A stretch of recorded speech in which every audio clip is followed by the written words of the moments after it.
Hola, bienvenidos a Lactar y Criar, podcast sobre lactancia materna, salud mental en la madre y crianza. Mi nombre es Emma Ortiz Garavito, soy mamá y consejera en lactancia materna. Y hoy tengo el agrado y el honor de dar la bienvenida a Sara David.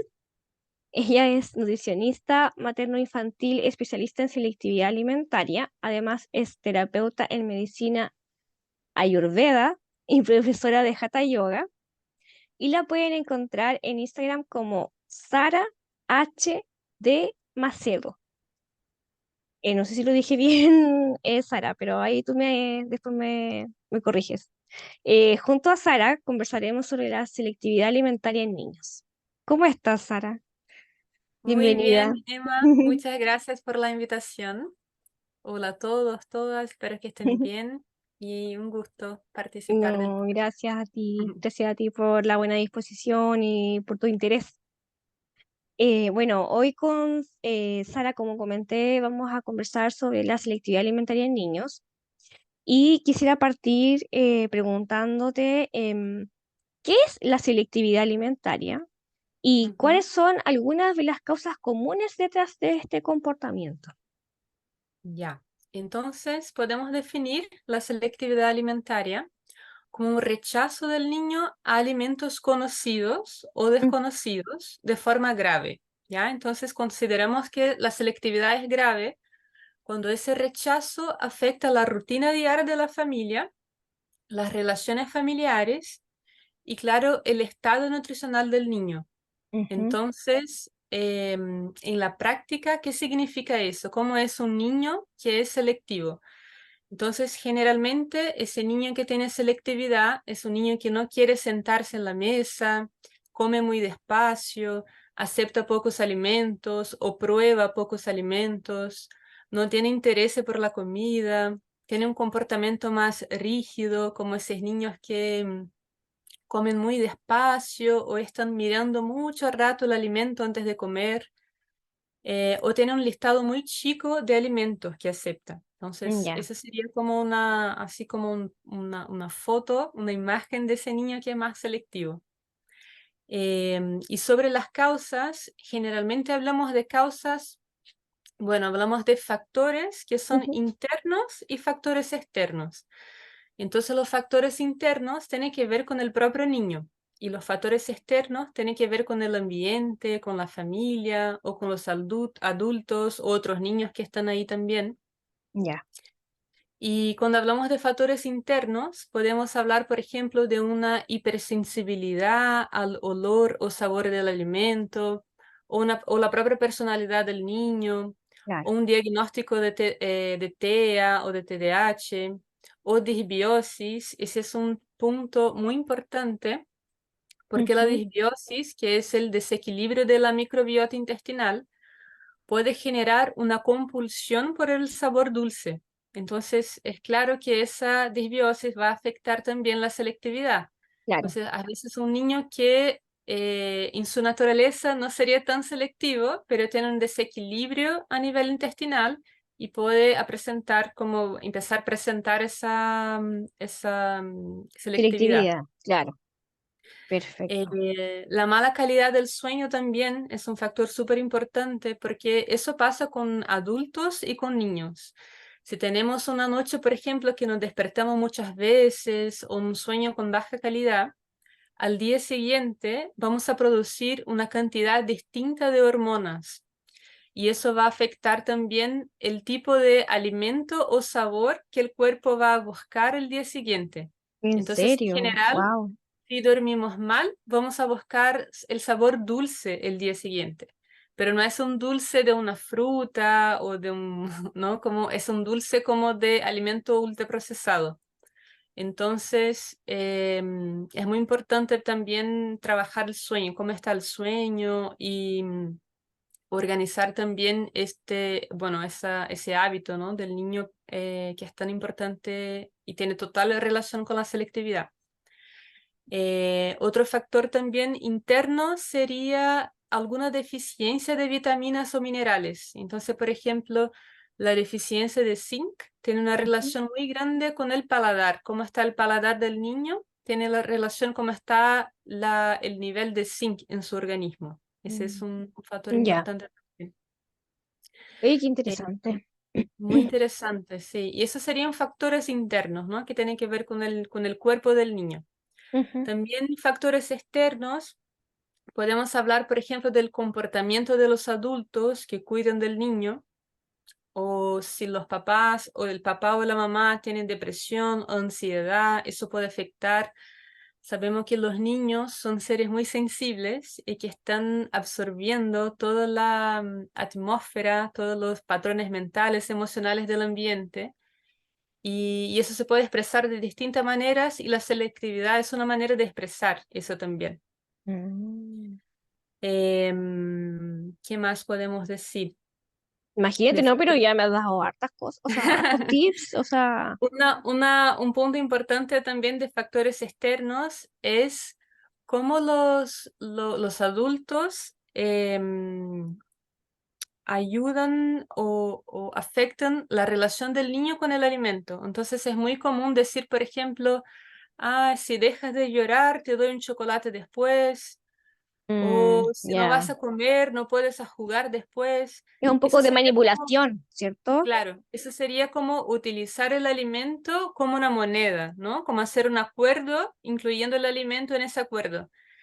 Eso en general puede generar como una relación negativa del niño con el alimento y eso puede empeorar la selectividad. Claro. Entonces, es importante no incluir alimentos en acuerdos cuando hablamos con niños. Ese es un punto importante. Claro, no, no darlo como premio ni como ni castigar Claro, tampoco, me no como imagino con. castigo, sí, Claro, claro, porque ahí tiene una connotación súper negativa. sí, Oye, qué interesante exactamente. todo esto que me estás contando, porque, bueno, me hacen muchas preguntas, pero no me quiero desviar. Pero sí, bueno, la próxima pregunta que tengo, Sara, es ¿cómo puede afectar la selectividad alimentaria en el desarrollo nutricional y el bienestar Ujú, general de un niño? ujú. Bueno, entonces, en general, cuando la selectividad alimentaria es más grave, que sería cuando un niño rechaza un grupo completo o casi completo de un alimento. Entonces, por ejemplo, un niño que no come ningún tipo de alimento rico en fibras o ningún tipo de alimento rico en proteína, eso sería una selectividad más grave, ¿no? Precisamos como que es necesario actuar con más urgencia, digamos así. Y es importante que acordarnos que el desarrollo del niño, cuando pensamos en desarrollo de un niño, siempre pensamos, por ejemplo, en calcio o alimentos que tienen que ver con estructura física, ¿no? Entonces es importante que los niños crezcan, claro. Y, por ejemplo, el calcio es muy importante para eso porque tiene relación con la estructura de los huesos, ¿no? Claro. Pero también es importante acordarse que el desarrollo del niño también ocurre en el nivel cerebral, neurológico. Ujú. Y hay muchas vitaminas que son muy importantes para eso. Entonces, por ejemplo, una deficiencia de vitamina B12, por ejemplo, puede afectar a un nivel cerebral. Ok. Entonces, la deficiencia de B12 tiene que ver con memoria, con concentración, con bienestar. Y cuando pensamos en desarrollo del niño, tenemos que pensar en desarrollo también cognitivo, ¿no? Neurológico. Claro. Ese es muy, muy importante. Ujú. Sí, de todas maneras. Un punto importante también, Emma, de la selectividad, ¿Mm? es que es importante también que no solamente la deficiencia de los nutrientes pueden afectar al niño, pero el exceso, porque si el niño es selectivo, eso quiere decir que consume poco de un alimento, pero mucho de un único alimento o de un grupo de alimentos. Claro. Y en general los niños consumen muchos de los alimentos que son ricos en azúcar, no en carbohidratos, eso es muy común. Y esa es una información importante que me gusta mucho compartir porque de verdad me parece muy importante y muy útil, es que la OMS, por ejemplo, tiene esa Ujú. recomendación que deberíamos ingerir máximo la cantidad, una cantidad diaria máxima de 20 o 25 gramos de azúcar al día, Mm. adultos o niños, más o menos. Em, y cuando digo azúcar, no quiero decir como un azúcar natural de una fruta, pero el azúcar que está añadido al alimento, en general los alimentos ultraprocesados. Claro.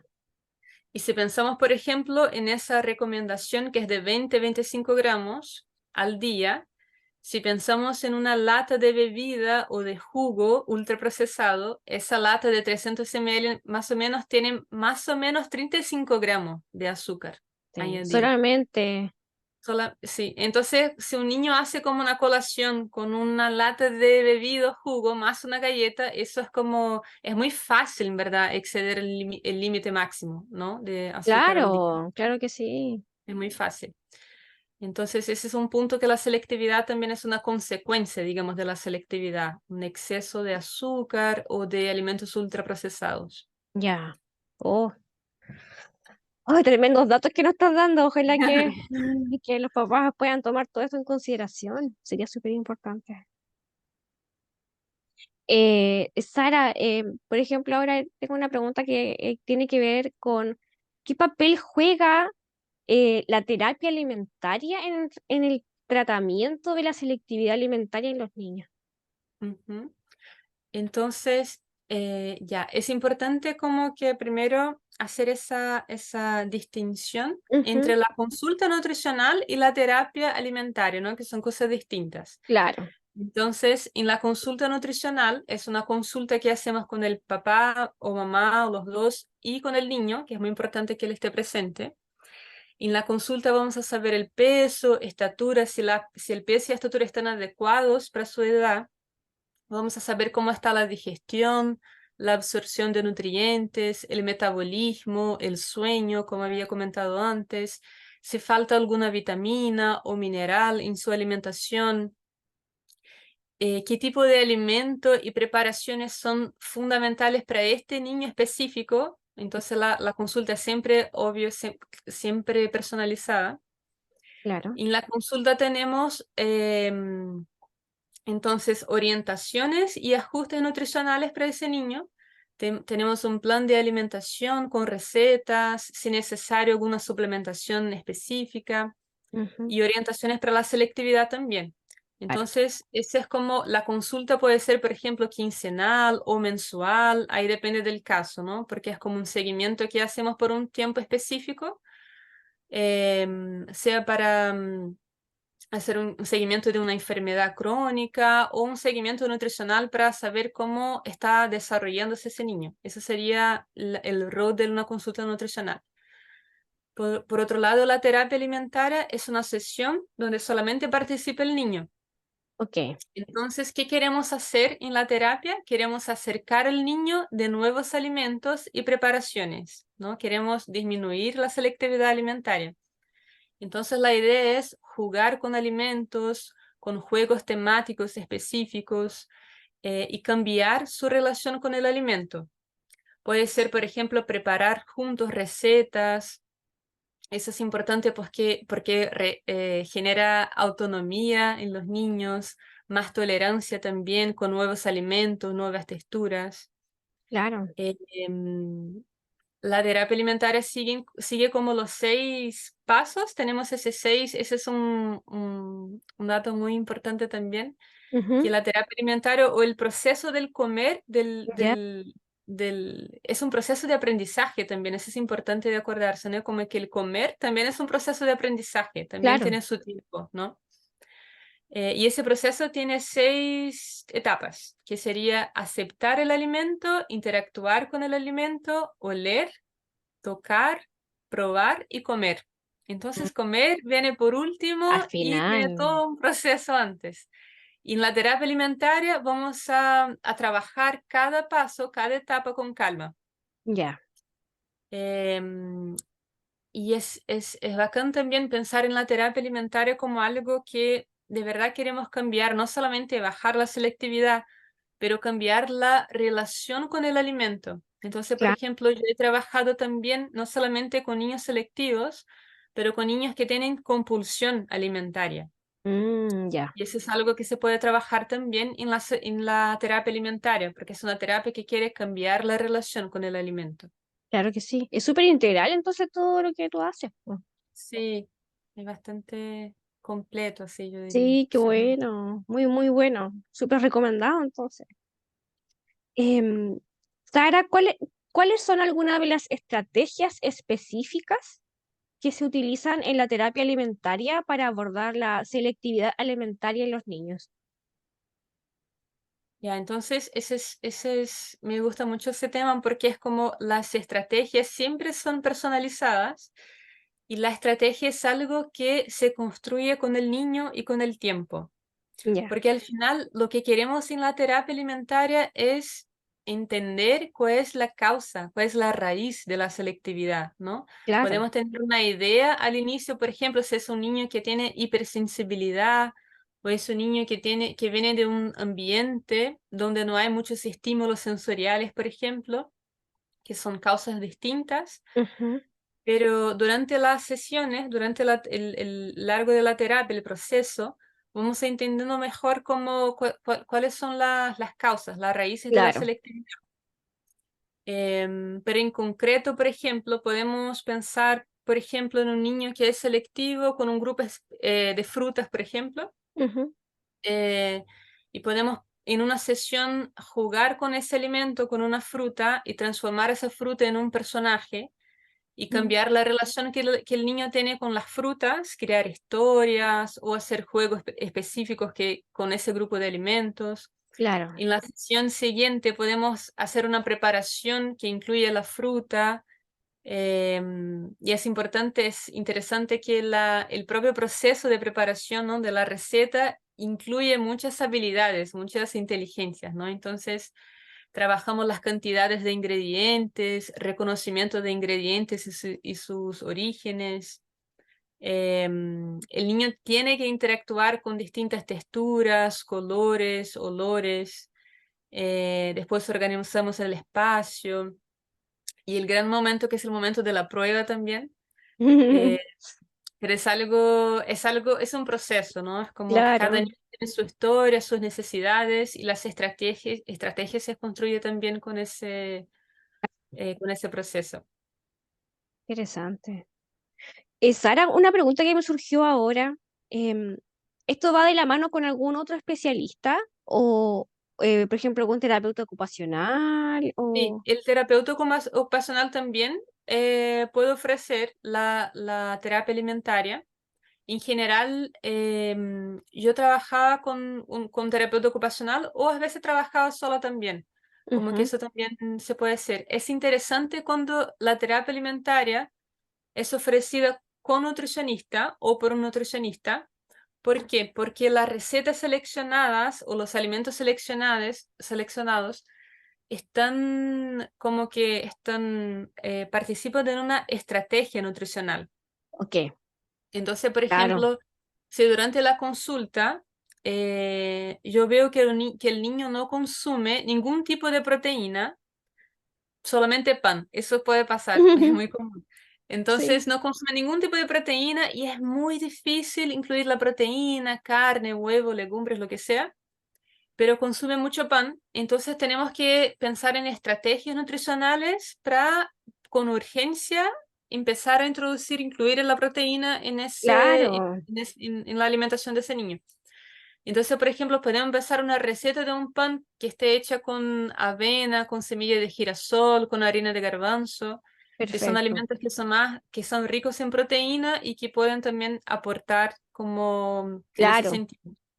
Entonces, es claro. interesante cuando el nutricionista ofrece la terapia, porque eso va junto con la consulta y tiene una estrategia nutricional por detrás. Pero Exacto. es muy importante cuando el terapeuta ocupacional también está presente porque por técnicas también, ¿no? Como de lenguaje o Ajá, de interacción con los niños. claro. Súper. No sé si quieres agregar algo más, y que yo te interrumpí cuando me estabas respondiendo. Creo que era eso, sí, Sí, creo que sí. súper. Genial. Sara, ¿cuáles son los desafíos más comunes que enfrentan los padres al intentar abordar la selectividad alimentaria de sus hijos y cómo pueden superarlos? Bien, lo que veo es que por lo que escucho, por las Ujú. personas que he acompañado, por la experiencia, es como que el gran desafío es manejar la selectividad en la rutina diaria. Mm. Entonces, es claro que los papás y mamás siempre quieren lo mejor para sus hijos, pero hay dos factores que me parecen como principales, lo que veo. Claro. Una es la falta de tiempo, que es muy Mm, común y se entiende totalmente. Y la otra es también falta de informaciones reales y confiables. claro, Eso yo creo que son dos factores muy importantes. sí. Eh, un punto muy importante, Emma, que me gusta mucho compartir también y que me parece Ujú, muy difícil de cambiar esa cultura, digamos, de pensamiento, es que la consulta nutricional infantil muchas veces puede parecer una amenaza, porque puede parecer que el nutricionista va a juzgar la mamá o el papá o el hábito alimentario de la familia. Y de verdad no se trata nada de eso. Es como, no se trata así como por entender principalmente, entender el momento de la familia, entender el momento del niño, la necesidad de la familia, la necesidad del niño, y pensar junto con los padres cuáles son las mejores estrategias nutricionales para ese momento y para este niño. Claro. Entonces, como es un aporte en el sentido de, ya, vamos a pensar juntos qué vamos a hacer. Claro, No, al no final es es un como, equipo. es un equipo, claro, pero muchas veces pasa que las personas no buscan ese tipo de apoyo porque puede parecer yo estoy aquí para juzgar, para decir lo que está mal, lo que está bien, y no se trata de eso. Entonces, en general, em, yo trabajo, por ejemplo, con cambios y ajustes en la alimentación que son graduales, ¿no? Que son como que vamos a cambiando las cosas con calma. Claro. Claro que si es algo más urgente, alguna suplementación específica, todo bien, pero los cambios en la alimentación deben ser como un proceso gradual y que respeten el ritmo de la familia y del niño. Entonces, como dijiste, pues es un equipo. Sí, porque tiene que ir de la mano, o sea, y Claro, me imagino que tiene que haber un compromiso también de la familia claro, para seguir a cabo, o sea, las recomendaciones que nos están dando, exactamente, sí. seguir toda una misma dirección. Pero eso de la falta de tiempo es muy cierto. Mi hija está igual como viviendo un proceso que tiene que ver con la selectividad alimentaria y a veces a mí me cuesta el tema de la imaginación, de cómo lograr que las cosas sean más atractivas, de repente el Ujú, mismo cansancio del día a día es como, y más encima sumar esto, es como un estrés dentro de todo, po. ajá, Pero con el apoyo del profesional debe ser todo más fácil. O sea, yo todavía no comienzo una terapia, pero ya esos son como mis temores, como que el cansancio y la poca ujú. imaginación que tengo me jueguen como en contra. Eh, Claro, pero por eso es como conversamos, como de que claro, sea como un equipo y es como pensar junto qué se puede hacer. Muchas veces es como ajustar una cantidad del alimento, por ejemplo, niños que comen muchas galletas y la mamá no tiene tiempo de preparar, no sé, como una galleta casera, que igual es una pega, puede ser una galleta en la casa. sí, Entonces podemos ajustar la cantidad y cambiar quizá el alimento que es el complemento de una colación, como que ese es muy, por eso digo que tener pues es bacán tener en mente como esa visión que son estrategias que vamos eso, a pensar juntas y un plan, ¿no? Como un plan para actuar, un plan para... claro, para poder seguir en una línea de tiempo, porque hay que ser constantes, me imagino, para que sea Sí. provechoso el tema de la terapia. Em, bueno, acá tengo otra pregunta con respecto a si es que hay algún enfoque específico en la terapia alimentaria para niños con condiciones médicas subyacentes que contribuyan a la selectividad alimentaria. Sí, hoy día yo trabajo mucho con niños con autismo, que son niños que en general son bastante selectivos, sea por la hipersensibilidad o por el comportamiento rígido o por síntomas gastrointestinales también, que son muy comunes. Ujú, O niños con TDAH también. Entonces la terapia alimentaria está súper, súper indicada para niños Ah, con diagnóstico de autismo o de TDAH. claro. Claro, a mi hija le dijeron que, o sea, lo que nos dijo la terapeuta ocupacional, que al final ella hizo como un análisis, perdón, Ya. em, que ella tiene una hipersensibilidad con el tacto Ujú. y con la audición. Mm, Es muy sensible a ruidos y me decía que generalmente están como unidas esas tres cosas, el tema de la audición, el tacto y la alimentación, ujú. en que hay que como que Sí. trabajarlo todo junto. Sí, eso es algo que trabajamos en la terapia alimentaria también, en el sentido de entender, principalmente, eso es muy importante, cómo si el niño se siente organizado internamente y se siente como contenido. Ese es Mm. como, digo, contención, ¿no? Así como es muy común que los niños con TEA eh, pueden sentir, por ejemplo, dificultad en propriocepción, ¿no? En Ujú. saber cómo, en tener como esa visión o esa sensación del propio cuerpo. Claro, Y es muy importante hacer, por ejemplo, algún ejercicio antes de comer, de contactar, de hacer contacto con el cuerpo, dónde están mis pies, mis piernas, mis manos, como que volver al cuerpo y ahí sí comer. Muchas claro, veces el niño, aunque no tenga el diagnóstico de TEA o TDAH, lo que sea, los niños están, dependiendo de la edad también, por ejemplo, a los 6 años, los niños no tienen interés en la comida y es como una falta de interés natural. Es como una ya, edad donde el niño está como en pleno descubrimiento del mundo, de juegos, de otras relaciones también. Y los alimentos son así como son cosas secundarias. Entonces está bien que no, que igual no sea como una prioridad en la vida de un niño comer, con un niño con 6 años, digamos. Em, pero independiente eso de sí, independiente del diagnóstico que tiene, es importante que el niño pueda estar como organizado internamente, ¿no? Como que quizá evitar estar con la tele prendida o exceso de estímulos sensoriales, eso, como claro. tener un momento de calma, de presencia, de conexión con el cuerpo, con el alimento. Esas son cosas muy importantes Claro que y que estén tienen un conscientes de lo impacto que profundo. están haciendo, comiendo. Claro, Claro que sí. Bueno, el tema de las pantallas es un tema bien grande. Yo sí. creo que tiene Eso mucha sería otro relación. podcast. Sí, sí, sí, sería buena idea porque pudiéramos hablar sobre Sí. eso.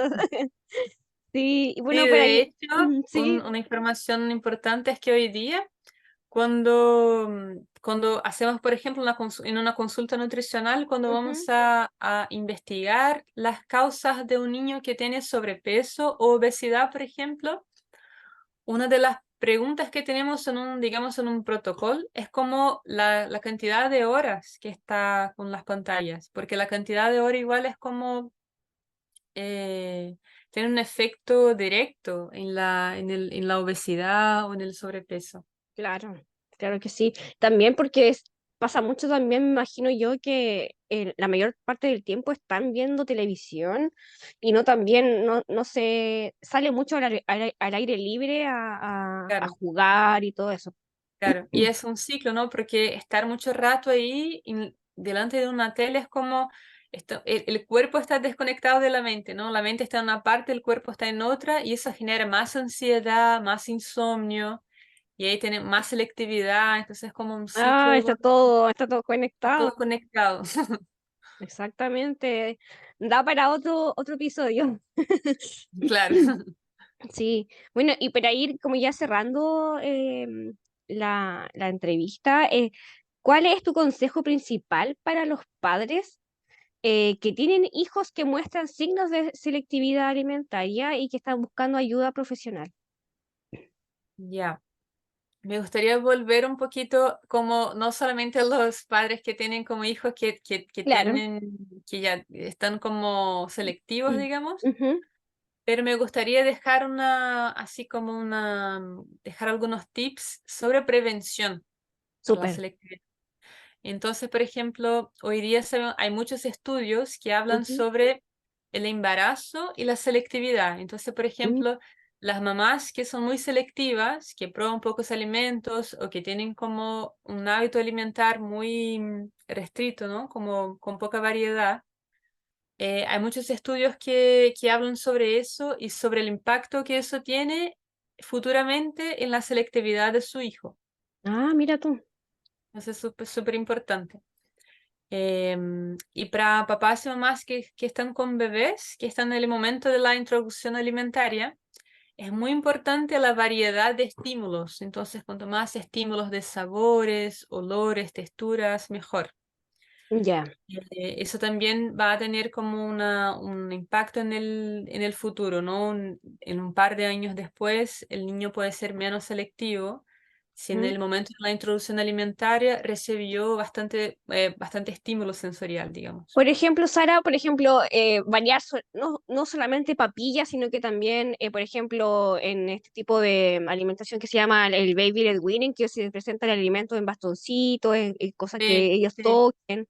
sí, Ya, ellos tocan, sí, ese o- tipo de abordaje es muy interesante. ok, súper. Em, y una cosa importante también es como de papás y mamás con niños, Ujú. es invitar a los niños a la cocina. Es como al supermercado, al momento de preparar los alimentos, es como, o de organizar la mesa, lo que sea, pero invitar a los niños a estar presentes en ese momento, porque cuando el niño está presente en el proceso de preparación, es mucho más fácil que acepten probar el alimento después. Yo siempre digo eso y las mamás me miran así como con... Porque yo estoy de acuerdo con un niño, porque si yo nunca vi un brócoli, por ejemplo, en mi vida, yo nunca Claro, lo vi y de la nada hay un brócoli en mi plato, yo no voy a comer, yo no sé qué es eso. Entonces no voy a comer, entonces yo estoy totalmente de acuerdo con un niño que es selectivo si él nunca vio un alimento antes. Porque claro, igual es como un instinto de defensa que tenemos. Yo no voy a comer algo que no conozco, ¿no? exactamente. Entonces es importante que los niños vean los padres en la cocina, los alimentos, que los alimentos estén ahí disponibles en el nivel de su mirada, como ese tipo de hábitos es muy importante. Involucrarlos en todo el Claro. proceso. Ah, súper buenos consejos. Qué bueno, no, de verdad que me encantó este tema, Sara, porque abordamos distintos como ámbitos de este tema y quedó súper clarito y yo quedo mucho más clara también. Y bueno, te agradezco por aceptar la invitación a participar en este episodio, por confiar en mí, por ayudarme a aclarar todas estas dudas, que me imagino que muchos padres están viviendo esto. Sí, es un tema muy así, muy urgente, me parece, y es muy importante. Me gustaría dejar como ese Sí, mensaje, así de que no subestimar el impacto que la alimentación tiene en la salud física y mental de los niños y adultos, claro, pero el impacto que la alimentación de ahora tiene en el futuro de los niños. Entonces, eso, como no subestimar como ese marca impacto todo, de la por todo el alimentación. Claro. desarrollo, y sumamente importante, es verdad. Yo me acuerdo que ay, yo sufría cuando me daban el almuerzo y a veces podía estar una hora comiendo. Y sí, pues, es Sí, fome. Antes no se hablaba mucho de estas cosas, pues, antiguamente. claro. Hoy Mm, día hay más información, igual hay información de distintos tipos de abordaje, mm, de visiones. Creo sí, que es un temazo, sí. sí, sí. Bueno, igual les pido que no olviden que pueden encontrar a Sara en su cuenta de Instagram. Estaba bien, como la mencioné delante, ¿cierto? Sí, Es Sara con H Sara con final, H final de Macedo, con Macedo. eso. Exacto. Y ahí, bueno, ella tiene muchos tips, también da a conocer las actividades que está haciendo, talleres, y bueno, un sinfín de cosas que son de educación para los padres y que nos sirven mucho. Y bueno, también a todos ustedes les doy las gracias por escucharnos en cada episodio. También los invito a escuchar las temporadas anteriores. Tengo dos temporadas anteriores en donde hemos hablado de distintos temas. Nos pueden encontrar en distintas plataformas de audio, pero la más conocida es Spotify y los podcasts de Apple. Y también los invito a valorizar el podcast. Hay una parte donde se pueden poner estrellitas y Ujú. también se puede activar una campanita para que cada vez que aparezca un episodio nuevo, la aplicación les recuerde. Así que, bueno, también recuerden que me pueden encontrar a mí en Instagram como elige.lactar, en donde pueden encontrar información, trato de que sea lo más valiosa posible sobre lactancia materna y maternidad. Y ahí pueden encontrar también cómo pueden tomar mis servicios como consejera de lactancia y talleres también. Bueno, y también hace poquito creé una cuenta de Instagram que es para este podcast y que modifiqué el nombre hace poco y lo pueden encontrar como podcast-lactar-y criar. Así que muchas gracias nuevamente, Sara, por estar hoy día junto a Gracias a ti, nosotros. Emma, por la invitación. Muy, muy rico compartir sobre ese tema. Ay, qué bueno que te encantó participar. Yo espero que nos podamos ver de nuevo para que Sí, demos seguramente. otro tema, sí. Muchas gracias a la audiencia, que esté muy bien y cuídense mucho.